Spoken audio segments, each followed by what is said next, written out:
Kita memasuki materi yang pertama mengenai risiko operasional. Nah, risiko yang sering terjadi di operasional itu biasanya di SDM atau sumber daya manusia. Jadi nanti kita mempelajari mengenai risiko fungsi sumber daya manusia atau SDM. Kita mempelajari mengenai deskripsinya, sumber dari risiko SDM sendiri, pengukuran risiko kecelakaan kerja, dan juga bagaimana cara mengendalikannya.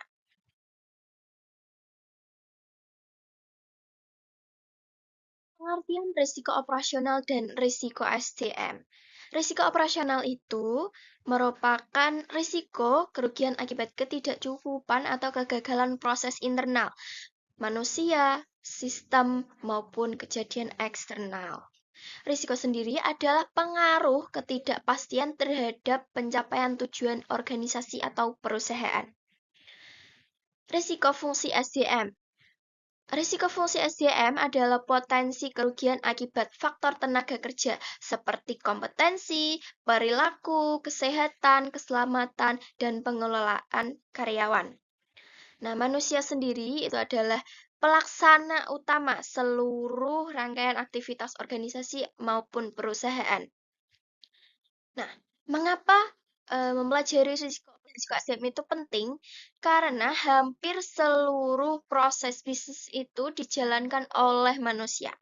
Contoh risiko nyata, kesalahan kerja, keterlambatan, hingga kecelakaan kerja. Salah satu solusinya yaitu kita memanage risiko SDM secara sistematis.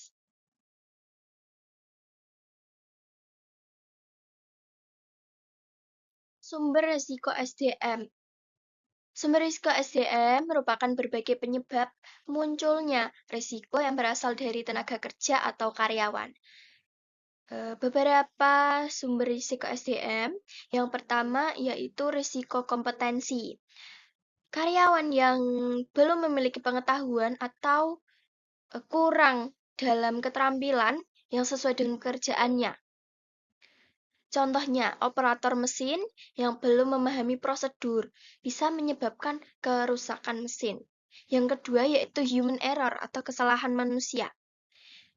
Biasanya terjadi karena kelalaian atau kurang teliti saat bekerja.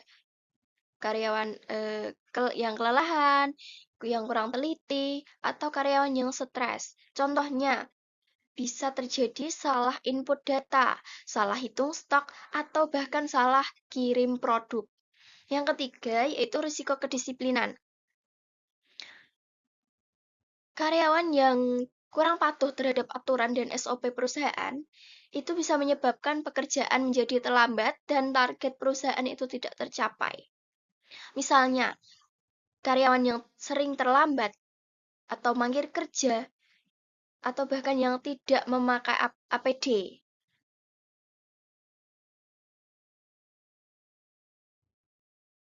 Risiko turnover. Kondisi di mana tingginya keluar masuk karyawan menambah biaya rekrutmen dan biaya pelatihan. Contohnya, kehilangan tenaga kerja yang berpengalaman, produktivitas menurun. Risiko yang selanjutnya, risiko motivasi. Motivasi yang rendah akibat penghargaan yang minim atau beban kerja tinggi. Jadi karyawan yang kurang dalam apresiasi dari perusahaan biasanya merasa beban kerjanya itu tinggi. Akibatnya, contoh akibatnya absensi yang meningkat dan kualitas kerja yang menurun. Risiko selanjutnya mengenai risiko kesehatan, di mana kondisi fisik atau mental pekerja terganggu oleh lingkungan kerja. Contohnya, penyakit akibat kerja, absensi tinggi, biaya kesehatan pun naik. Risiko dari keselamatan kerja atau K3. Potensi kecelakaan di tempat kerja, contohnya terjatuh, tersengat listrik, kebakaran. Lalu, risiko fraud.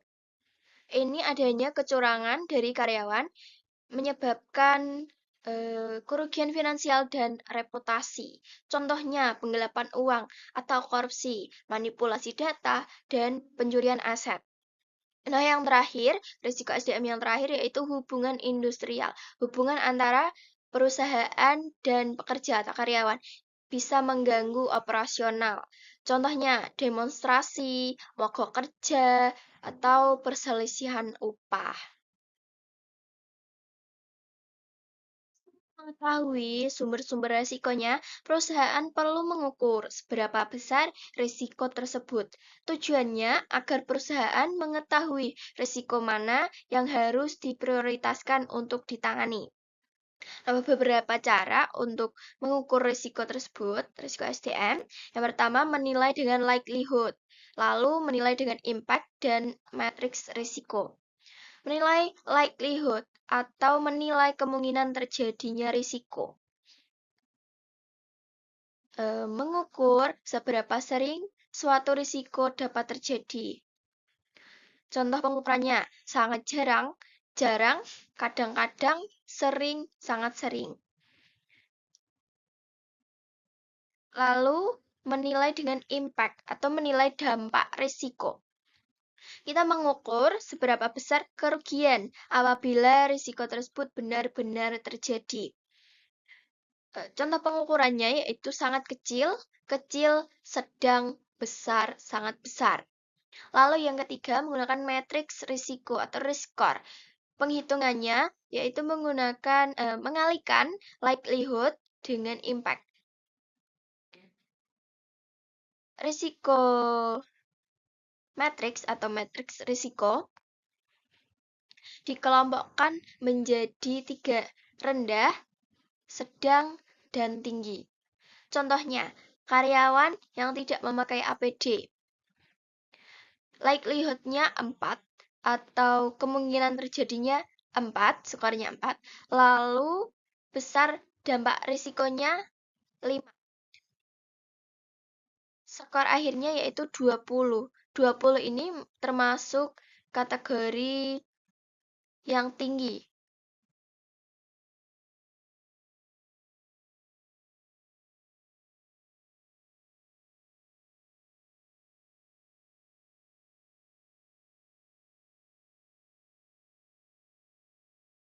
Mengukur risiko kecelakaan kerja. Nah, untuk mengukur risiko kecelakaan kerja, kita memerlukan beberapa data, seperti data jumlah kecelakaan kerja, tingkat keparahan kecelakaan, frekuensi kecelakaan, dan jumlah hari kerja yang hilang. Untuk mengukur risiko kecelakaan kerja, ada 3 rumus. Yang pertama menggunakan frekuensi rate. Frekuensi rate ini frekuensi kecelakaan kerja terjadi.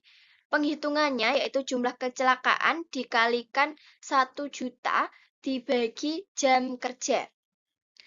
Lalu yang kedua, menghitung severity rate atau SR, di mana tingkat keparahan akibat kecelakaan.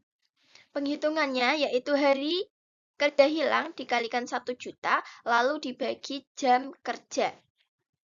Yang ketiga, penghitungan incident rate, proporsi kecelakaan per jumlah pekerja. Penghitungannya dengan jumlah kecelakaan dikalikan 100 atau dikalikan 100% dibagi jumlah pekerja. Penghitungan risiko kecelakaan kerja. Di sini ada contoh datanya dengan jumlah pekerja 100 orang, jam kerjanya 200.000 jam, jumlah kecelakaannya 4 kasus, dan hari kerja hilang 20 hari. Nah, penghitungan FR atau frekuensi kecelakaan kerja. Tadi rumusnya jumlah kecelakaannya yaitu 4 kasus dikalikan 1 juta, lalu dibagi jumlah jam kerja. Jumlah jam kerjanya yaitu 200.000 jam. Hasilnya yaitu 20. Yang dimana berarti kecelakaan 20 kecelakaan per 1 juta jam kerja. Lalu SR atau tingkat keparahan kecelakaan. Penghitungannya hari kerja hilang. Hari kerja hilangnya yaitu 20 hari dikalikan 1 juta lalu dibagi jumlah jam kerja. Jumlah jam kerjanya 200.000 jam. Hasilnya yaitu 100. Yang dimana 100 hari kerja hilang per 1 juta jam kerja. Nah, yang terakhir penghitungan IR atau mengukur jumlah kecelakaan berdasarkan jumlah pekerja. Rumusnya tadi jumlah kecelakaan yaitu 4 kasus, 4, lalu dikalikan 100 dibagi jumlah pekerja. Jumlah pekerjanya 100 orang. Hasilnya yaitu 4%. Yang dimana 4 dari 100 pekerja mengalami kecelakaan. Nah, perlu diperhatikan, semakin tinggi nilai FR, SR, dan IR, maka semakin diperlukan tindakan pengendalian yang efektif.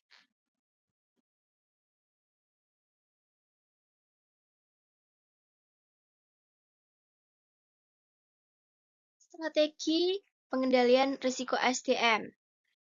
Pengendalian atau risk treatment dilakukan untuk mengurangi kemungkinan dan dampak risiko. Beberapa strateginya, yang pertama, rekrutmen dan seleksi yang tepat. Tujuannya, memperoleh karyawan yang sesuai dengan kebutuhan perusahaan.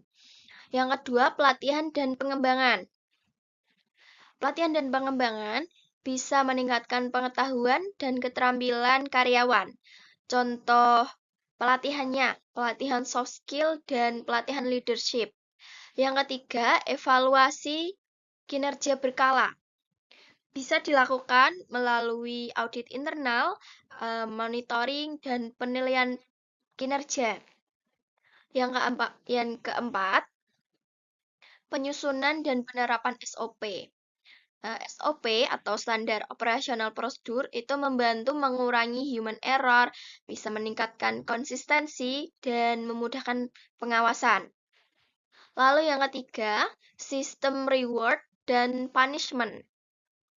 Contoh rewardnya bisa memberikan bonus, memberikan penghargaan, atau promosi jabatan. Punishment contohnya teguran berupa teguran, surat kedisiplinan, atau berupa sanksi disiplin. Nah, tujuannya itu untuk meningkatkan motivasi dan meningkatkan kedisiplinan karyawan.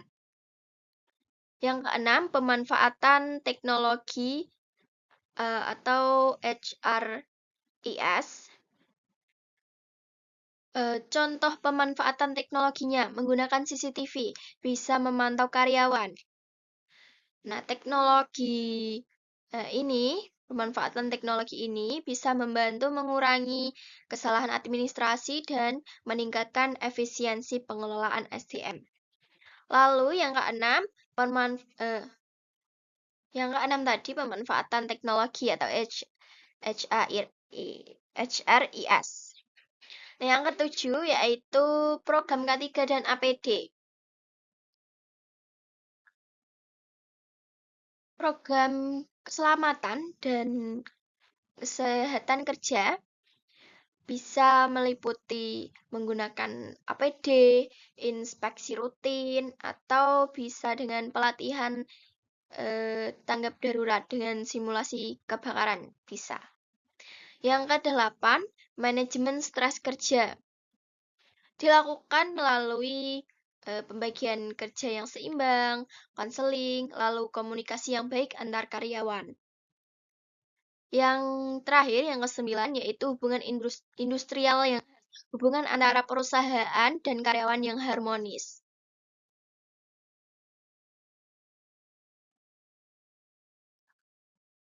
Hubungan industrial yang baik, yang harmonis, bisa mencegah perselisihan dan menjaga kelangsungan operasional perusahaan.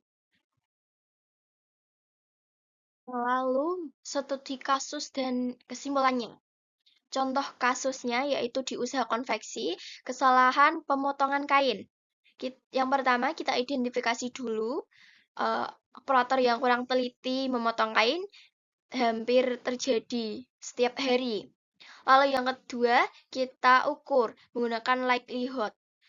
Likelihood yang tinggi atau rutin harian, lalu impact yang sedang tinggi, seperti produk cacat, bahan terbuang. Lalu kita lakukan pengendalian atau kendalikan. Bisa dengan pelatihan operator, SOP pemotongan, dan pengecekan sebelum jahit. Nah, kesimpulannya, risiko fungsi SDM adalah salah satu komponen utama risiko operasional karena hampir seluruh aktivitas organisasi atau perusahaan bergantung pada manusia. Sumber risiko dapat berasal dari kompetensi yang tidak memadai, human error, disiplin, turnover, motivasi, kesehatan, keselamatan, fraud, dan hubungan industrial. Risiko-risiko tersebut dapat diukur melalui analisis kemungkinan dan dampak menggunakan matriks rasio risiko, serta indikator seperti tingkat absensi, turnover, frequency rate, severity rate, dan incident rate. Pengendalian dilakukan melalui rekrutmen yang tepat, pelatihan, penyusunan SOP, pengawasan, K3, teknologi, dan relasi industrial yang harmonis.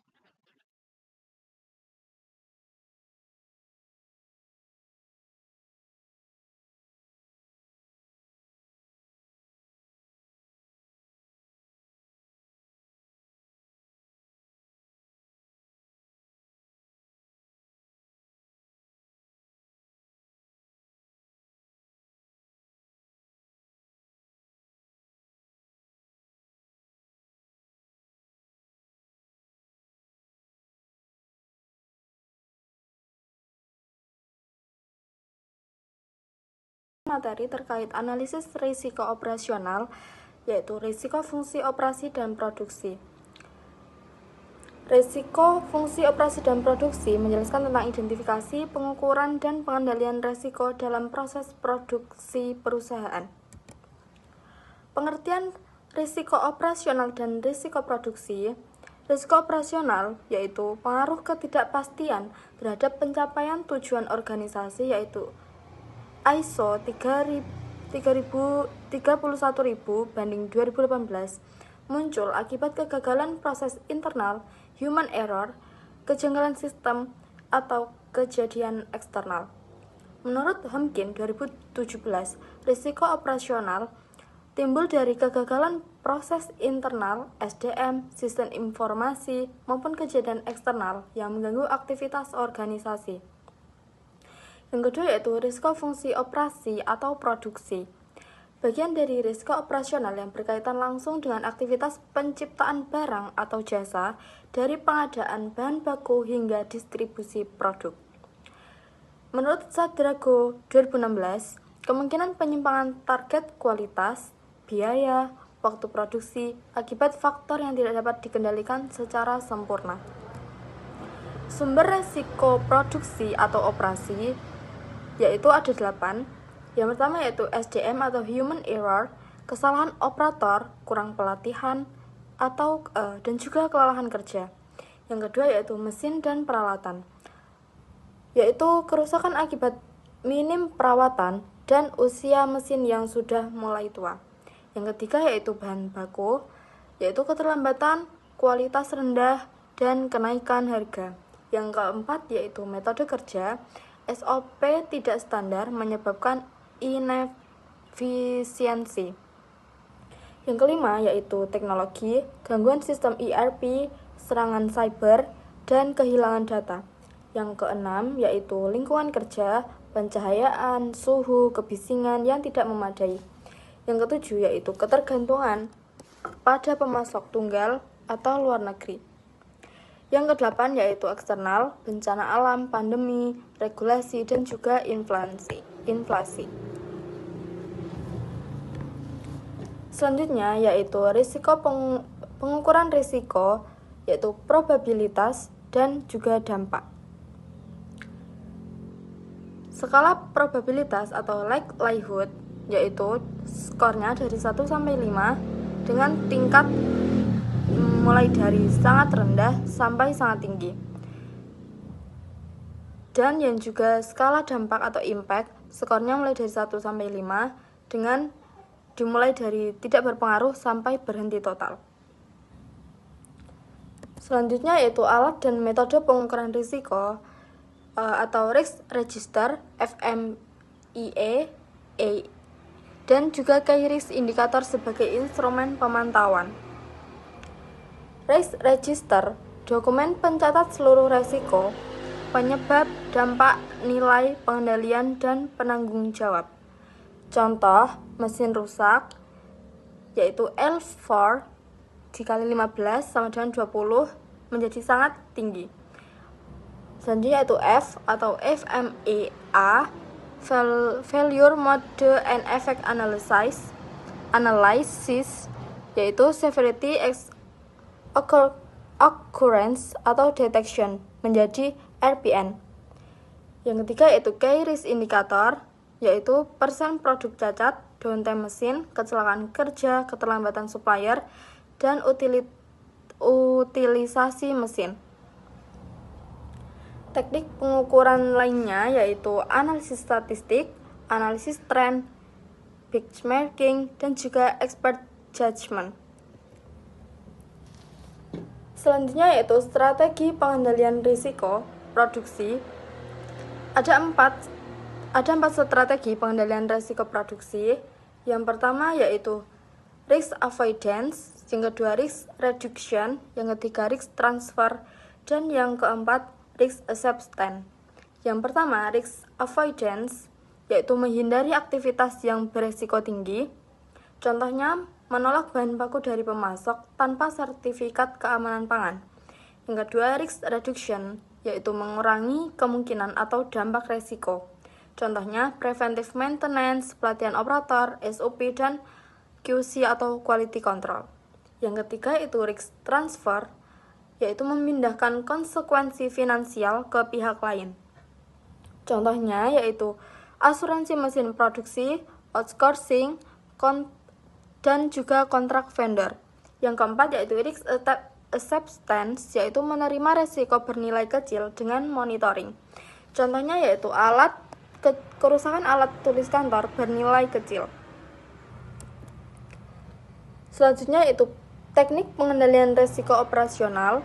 Yang pertama yaitu preventive maintenance, yaitu perawatan mesin berkala sebelum kerusakan terjadi, mengurangi downtime, dan memperpanjang umur mesin.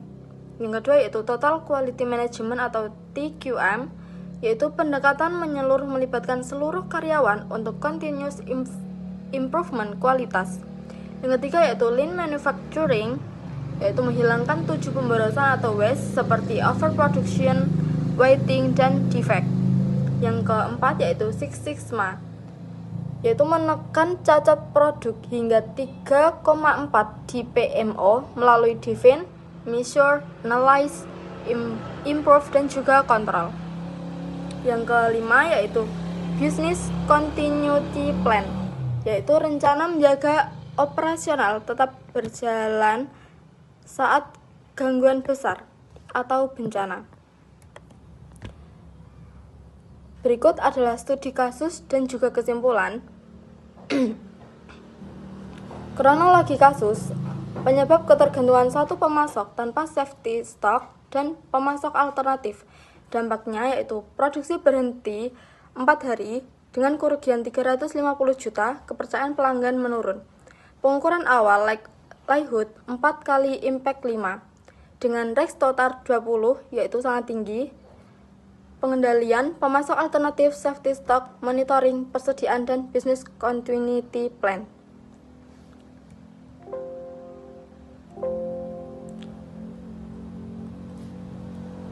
Kita lanjut ke materi yang kedua, yaitu resiko lingkungan atau value at risk atau VRR. yaitu mengidentifikasi resiko lingkungan pada aktivitas suatu organisasi serta mengukur exposure resiko pasar melalui pendekatan value at risk.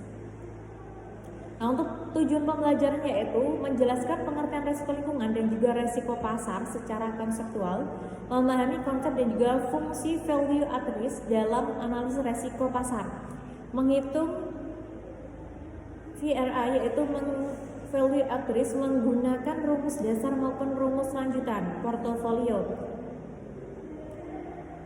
mengidentifikasi sumber dampak penanganan risiko lingkungan, menjelaskan metode historical simulation, variance covariance, dan juga Monte Carlo, menganalisis studi kasus penerapan manajemen risiko pada organisasi nyata. Next, pengertian dari risiko lingkungan. Untuk pengertian dari risiko. Risiko yaitu kemungkinan terjadinya suatu kejadian yang dapat menimbulkan kerugian dan menghambat pencapaian tujuan organisasi akibat adanya ketidakpastian.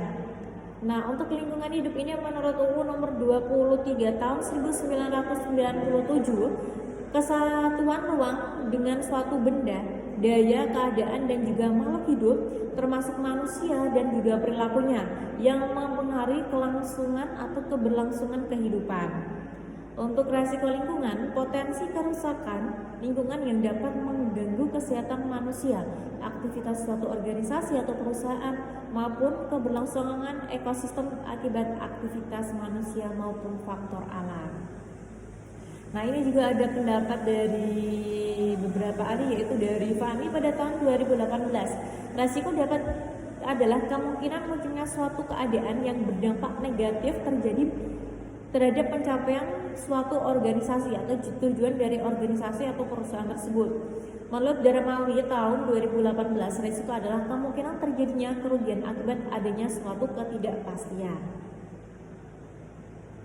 Nah, inti dari pemahaman yaitu resiko lingkungan muncul ketika aktivitas manusia maupun faktor alam berpotensi menimbulkan pencemaran, kerusakan lingkungan, dan juga kerugian ekonomi dan sosial.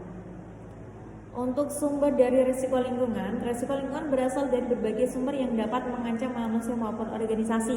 Yang pertama ada faktor alam seperti gempa bumi, banjir, tsunami, gunung meletus, angin puting beliung, juga kekeringan, seperti itu. Yang kedua yaitu faktor dari manusia, yaitu seperti limbah industri, penebangan hutan, pembakaran lahan, pembuangan sampah, eksploitasi SDA berlebihan. Yang ketiga yaitu faktor teknologi, yaitu dari kebocoran bahan kimia, ledakan pabrik, kebocoran minyak, kegagalan sistem dalam pengelolaan limbah. Untuk yang terakhir yaitu dari faktor organisasi, yaitu SOP yang tidak dijalankan dengan baik, pengawasan yang lemah, kurangnya pelatihan K3, dan juga manajemen resiko yang buruk. Next, yaitu dampak resiko lingkungan. Untuk dampaknya yang pertama yaitu berdampak pada manusia, yaitu manusia mengalami gangguan kesehatan, penyakit akibat dari pencemaran udara, lingkungan, cedera, dan juga hingga kematian. Yang kedua yaitu lingkungan, pencemaran udara, yaitu udara menjadi tercemar, yaitu akibat seperti tadi pembakaran lahan, air dan tanah, kerusakan ekosistem, hilangnya keanekaragaman hayati. Jadi juga berakibat juga kepada hewan-hewan ya yang berada di lingkungan sekitar. Yang ketiga yaitu organisasi, kerugian finansial, penurunan produktivitas, kerusakan aset hingga kepercayaan publik. Yang keempat yaitu pemerintah, yaitu biaya rehabilitas meningkat, penanganan bencana, penurunan kualitas lingkungan sosial. Nah, ini ada juga contoh studi kasusnya, sebuah pabrik membuang limbah ke sungai tanpa pengelolaan, yaitu akibatnya air sungai tercemar dan biota air ikan mati. Warga sekitar mengalami gangguan kesehatan karena apa? Karena air menjadi sumber mata air ya bagi masyarakat sekitar. Produksi perikanan warga terganggu dan juga perusahaan dikenai sanksi hukum dan denda lingkungan akibat tadi pembuangan limbah ke sungai yang tanpa pengelolaan.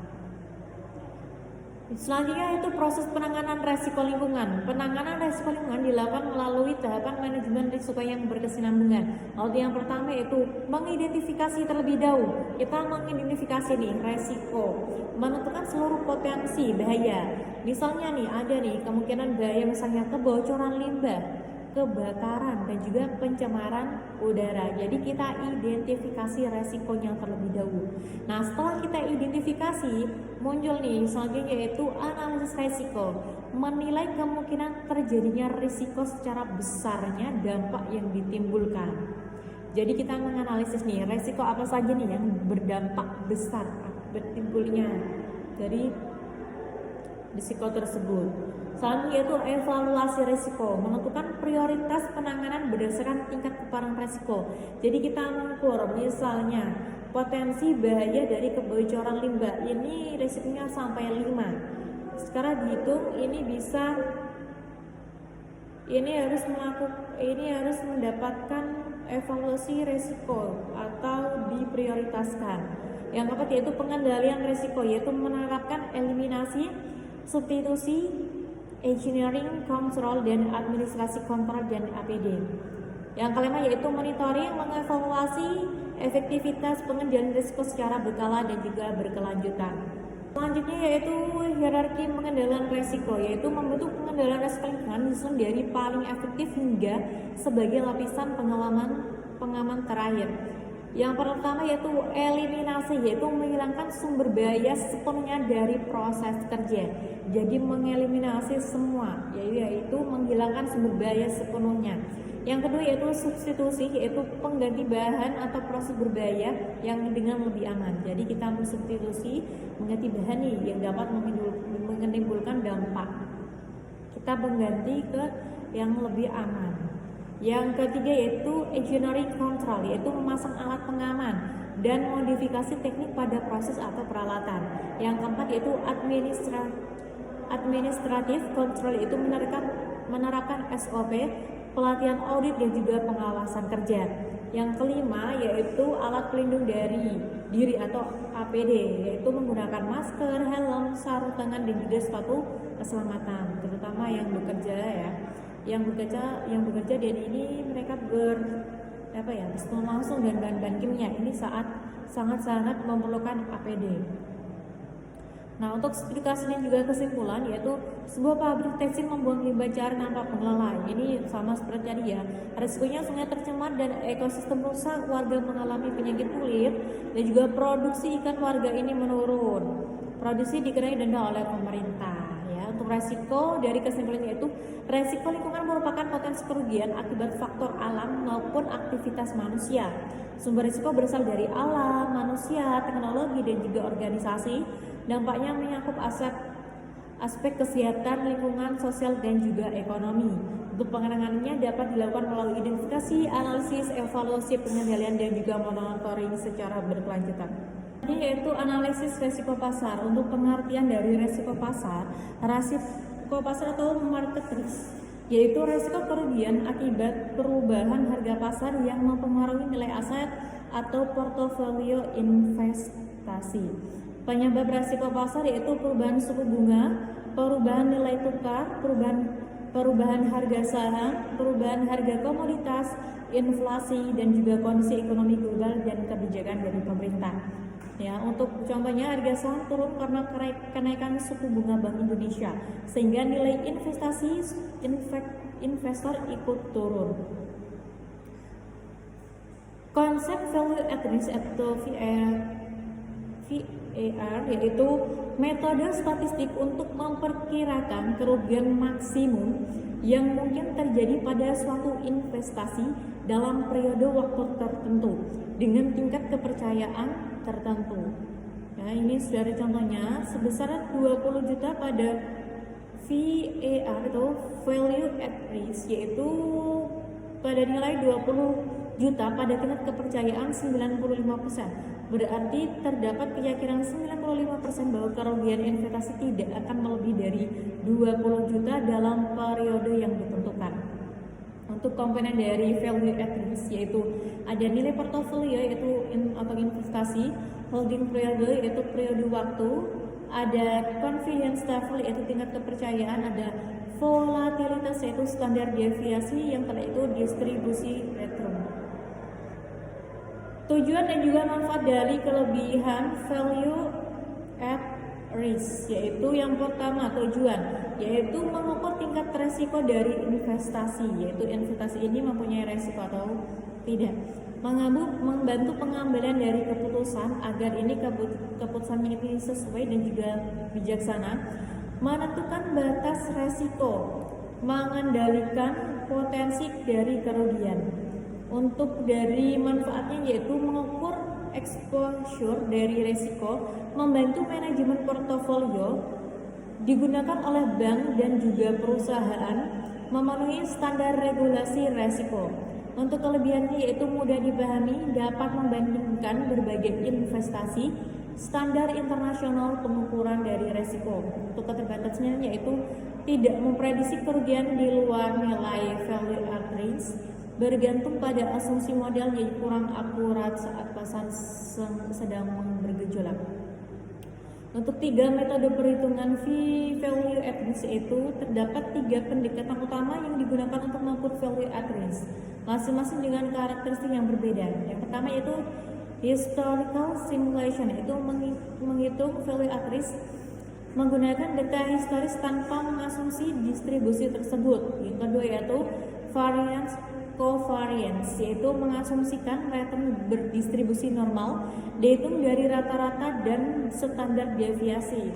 Untuk yang ketiga yaitu dari Monte Carlo simulation, yaitu mensimulasikan ribuan hingga jutaan skenario pasar menggunakan bilangan acak.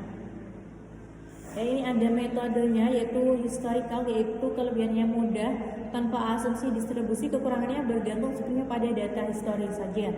Untuk varian covariance yaitu cepat dan sederhana untuk dihitung, asumsi distribusinya normal dan juga kurang akurat saat ekstrim.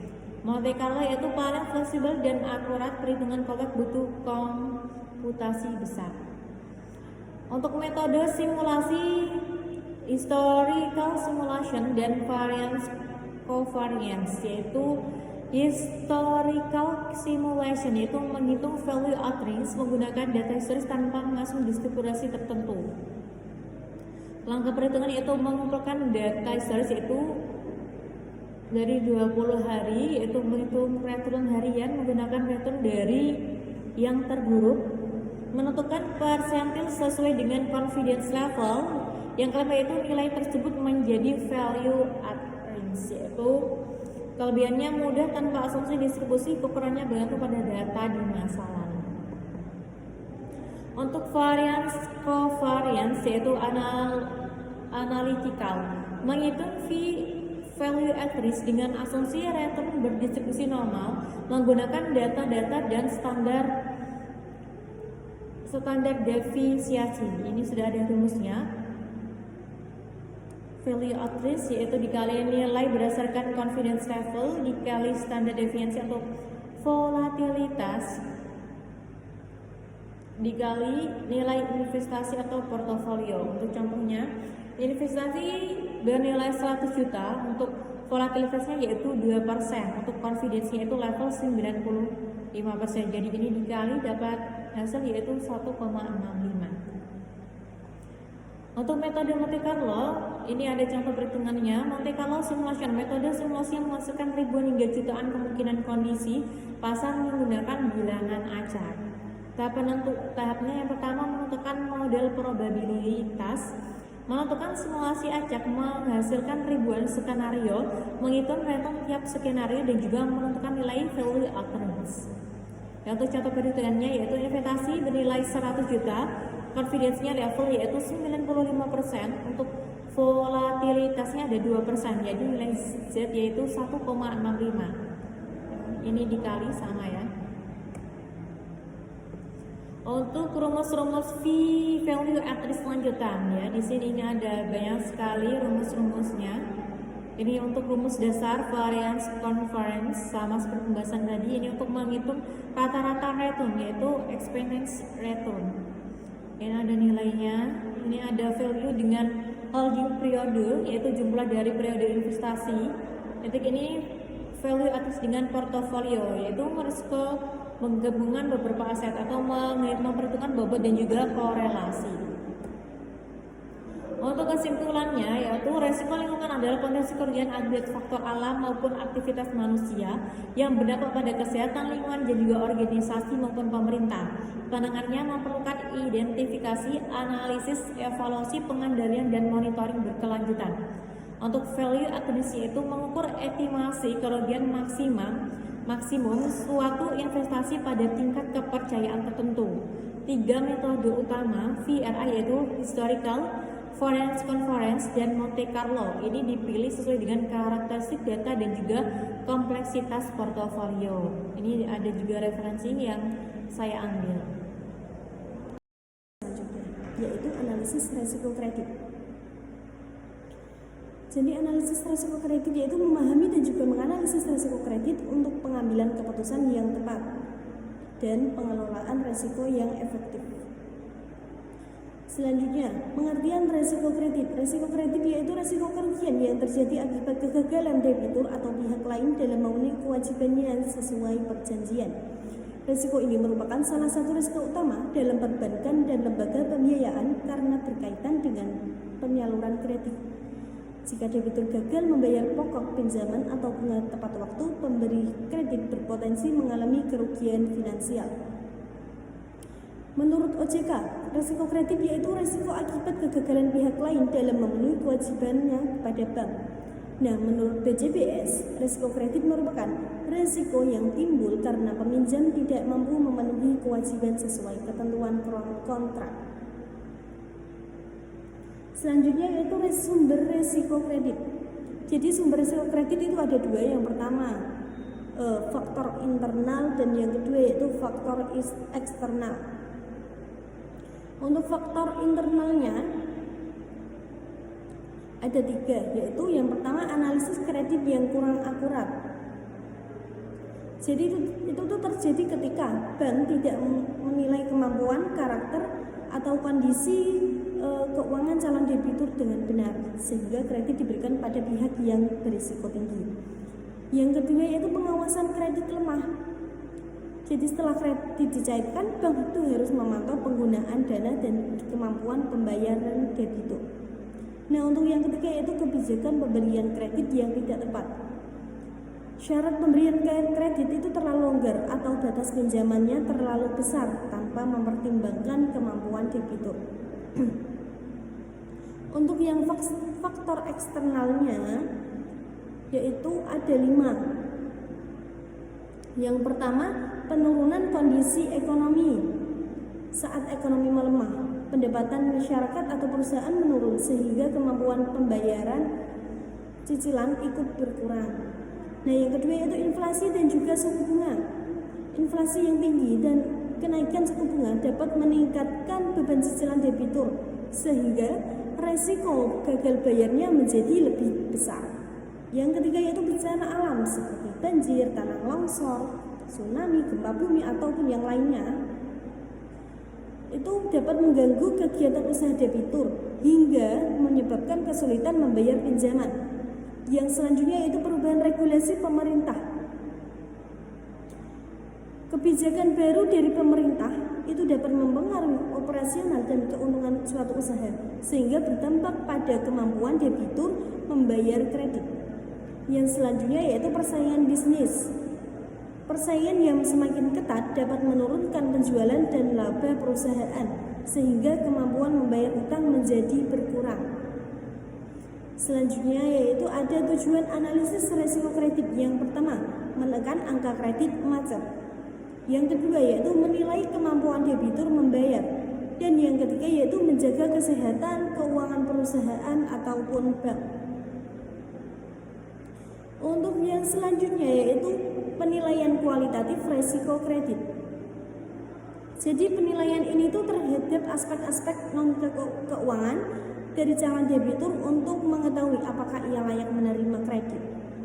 Untuk penilaian kualitatif risiko kredit yaitu proses mengevaluasi karakteristik calon debitur yang tidak dapat diukur dengan angka keuangan. Nah, tujuannya itu untuk mengetahui apakah calon debitur itu memiliki kemauan atau willingness dan juga kemampuan atau ability dalam memenuhi kewajiban pembayaran sesuai dengan perjanjian.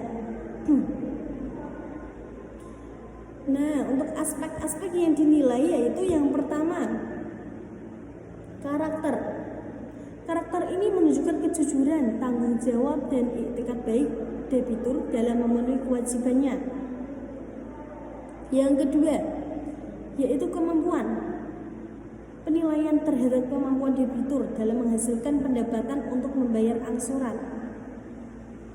Dan yang ketiga yaitu kewajiban, yaitu berkaitan dengan jumlah utang atau beban pembayaran yang telah dimiliki debitur. Untuk yang selanjutnya yaitu metode 5C, yaitu metode yang digunakan bank atau lembaga keuangan untuk menilai kelayakan calon debitur sebelum memberikan kredit. Tujuannya itu mengurangi resiko kredit macet. Untuk yang pertama yaitu metode karakter. Jadi, bank akan melihat apakah debitur memiliki riwayat pembayaran yang baik, bertanggung jawab, serta memiliki komitmen untuk melunasi pinjaman tepat waktu. Yang kedua itu ada capacity atau kapasitas. Penilaian ini dilakukan dengan melihat penghasilan, pekerjaan, arus kas, dan kondisi usaha. Tujuannya untuk memastikan bahwa debitur mampu membayar cicilan sesuai jadwal. Untuk yang ketiga itu ada modal. Semakin besar modal sendiri yang dimiliki, semakin menunjukkan bahwa debitur memiliki kondisi keuangan yang kuat dan mampu menghadapi risiko utama. Yang selanjutnya yaitu kolateral. Jadi jaminan ini berfungsi sebagai pengaman bagi bank. Apabila debitur tidak mampu melunasi kredit, nilai jaminan harus memadai dan memiliki legalitas yang jelas. Untuk yang terakhir yaitu ada condition ataupun kondisi. Bank itu mempertimbangkan faktor-faktor seperti inflasi, suku bunga, persaingan usaha, serta kondisi pasar meskipun debitur memiliki kemampuan yang baik, kondisi ekonomi yang buruk dapat meningkatkan resiko gagal bayar. Jadi metode 5C ini membantu bank menentukan apakah calon debitur layak menerima kredit dengan menilai karakter, kapasiti, kapital, kolateral, dan juga condition. Untuk yang selanjutnya yaitu metode 7P, yaitu metode analisis kredit yang digunakan bank untuk menilai kelayakan calon debitur secara lebih mendalam. Jadi hampir sama dengan 5C tadi. Yang pertama yaitu personality. Personality yaitu penilaian terhadap karakter, sikap, kejujuran, dan tanggung jawab calon debitur. Untuk yang kedua yaitu party atau golongan debitur. Jadi party adalah pengelompokan calon debitur berdasarkan kondisi keuangan, jenis usaha, serta tingkat resiko. Untuk yang ketiga yaitu purpose atau tujuan, yaitu pengelompokan debitur berdasarkan kondisi dan juga Untuk yang ketiga yaitu purpose atau tujuan, yaitu menilai tujuan penggunaan dana pinjaman. Jadi bank itu memastikan bahwa dana digunakan untuk kegiatan yang produktif atau sesuai dengan tujuan yang telah diajukan, sehingga peluang keberhasilan usaha lebih besar. Untuk yang selanjutnya yaitu prospek, yaitu penilaian terhadap peluang perkembangan usaha debitur di masa depan. Nah, yang selanjutnya yaitu payment ataupun pembayaran, yaitu menilai kemampuan debitur dalam membayar pinjaman tepat waktu. Jadi dilakukan berdasarkan pendapatan, arus kas, dan sumber pembayaran agar cicilan dapat dibayar sesuai jadwal. Yang selanjutnya itu ada profitability atau profitabilitas, yaitu penilaian terhadap kemampuan usaha menghasilkan laba.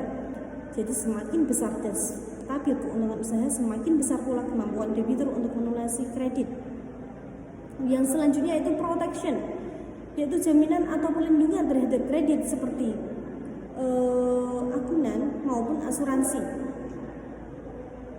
Jadi metode 7P itu membantu bank memperoleh gambaran yang lebih lengkap mengenai calon debitur. Untuk selanjutnya yaitu rating perusahaan, yaitu sistem penilaian yang menunjukkan tingkat kemampuan suatu perusahaan dalam memenuhi kewajiban membayar hutangnya. Jadi semakin tinggi rating, semakin kecil resiko gagal bayar. Skala ratingnya itu ada beberapa, yaitu yang pertama AAA sampai AA itu sangat aman atau sangat rendah. Untuk yang kedua yaitu A, yaitu resiko rendah.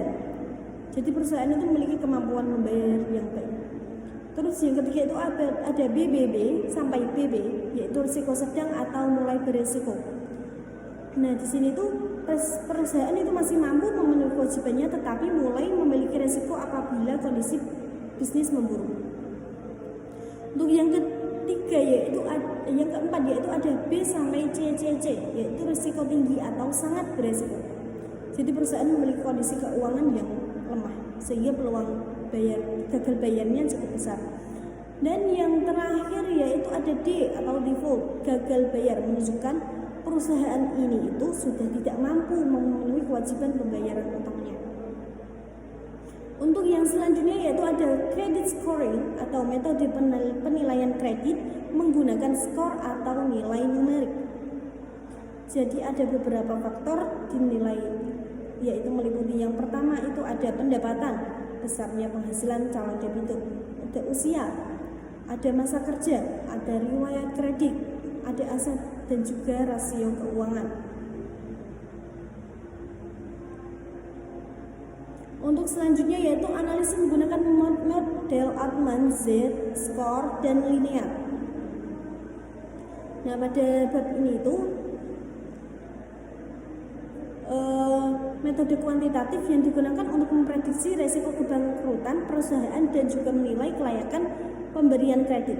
Yang pertama itu model Altman Z-score, yaitu metode yang dikembangkan oleh Arnold Altman untuk memprediksi kemungkinan perusahaan mengalami kebangkrutan berdasarkan rasio-rasio keuangan.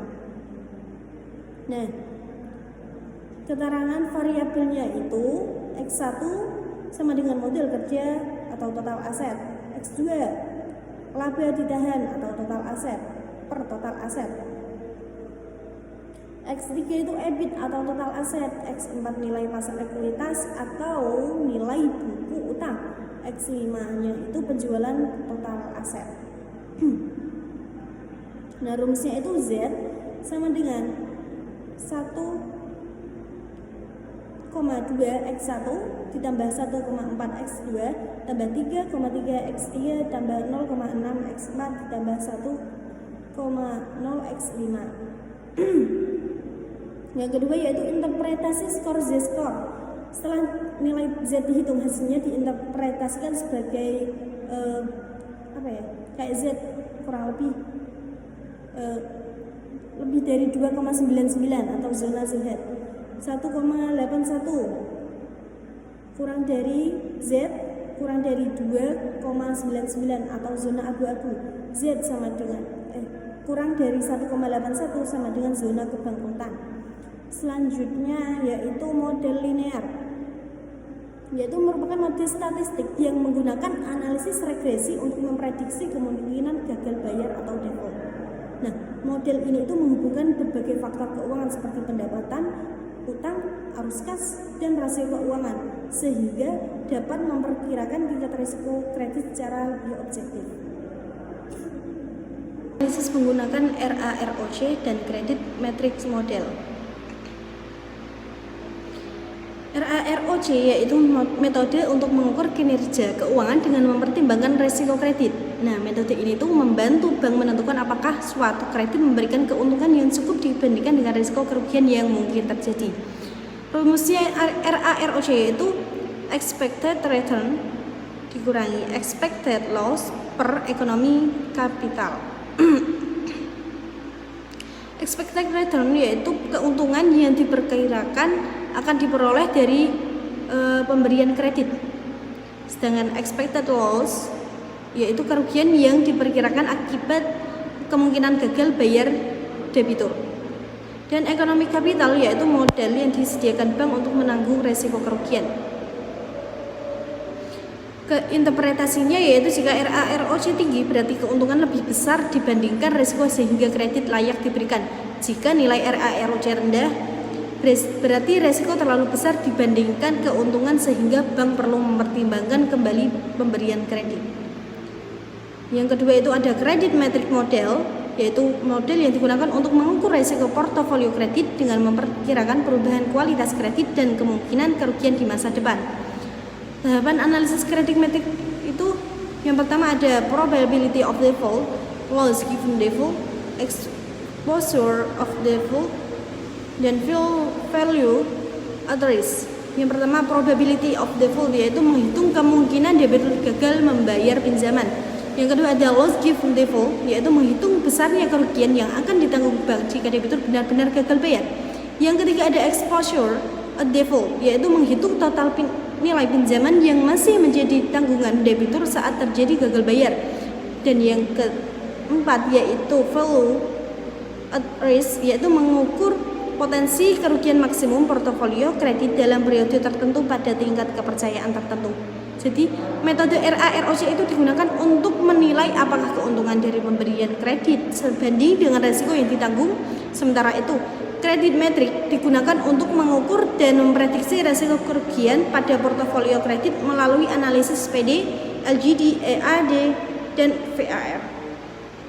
Dan dengan kedua metode ini, bank dapat mengelola risiko kredit secara lebih akurat dan membuat keputusan pemberian kredit yang lebih tepat. Selanjutnya, transfer risiko melalui asuransi dan reasuransi.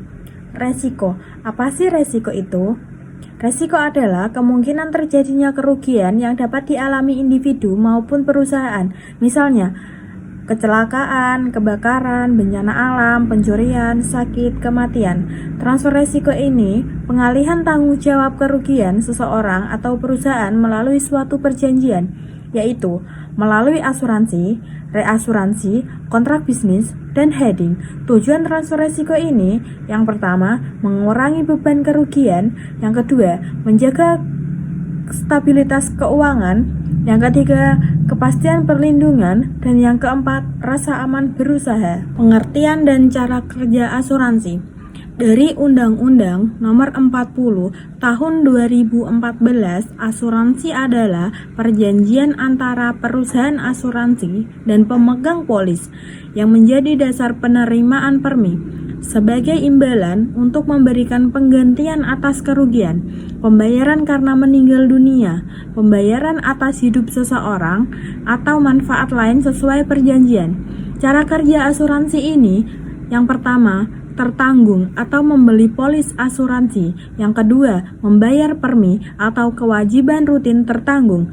Yang ketiga, perusahaan asuransi atau penerimaan dan mengelola risiko.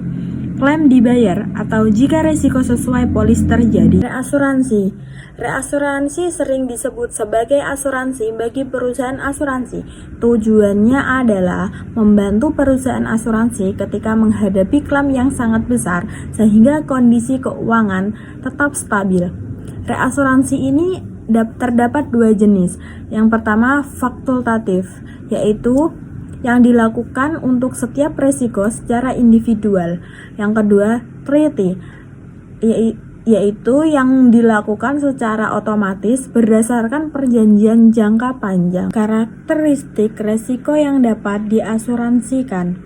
Tidak semua risiko dapat diasuransikan. Risiko yang dapat diasuransikan harus memenuhi syarat seperti terjadinya secara tidak sengaja, dapat diukur nilai kerugiannya, jumlah risiko cukup banyak, dapat diprediksi, dan memiliki dampak finansial. Dan sebaliknya, risiko seperti perang, perjudian, spekulasi bisnis, kerugian yang disengaja itu tidak dapat diasuransikan. Fungsi asuransi. Asuransi memiliki dua kelompok fungsi.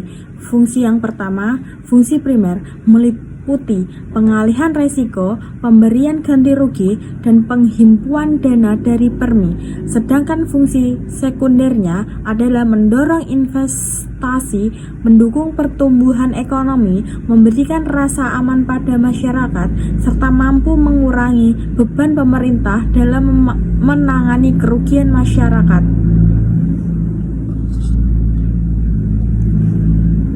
Prinsip-prinsip asuransi.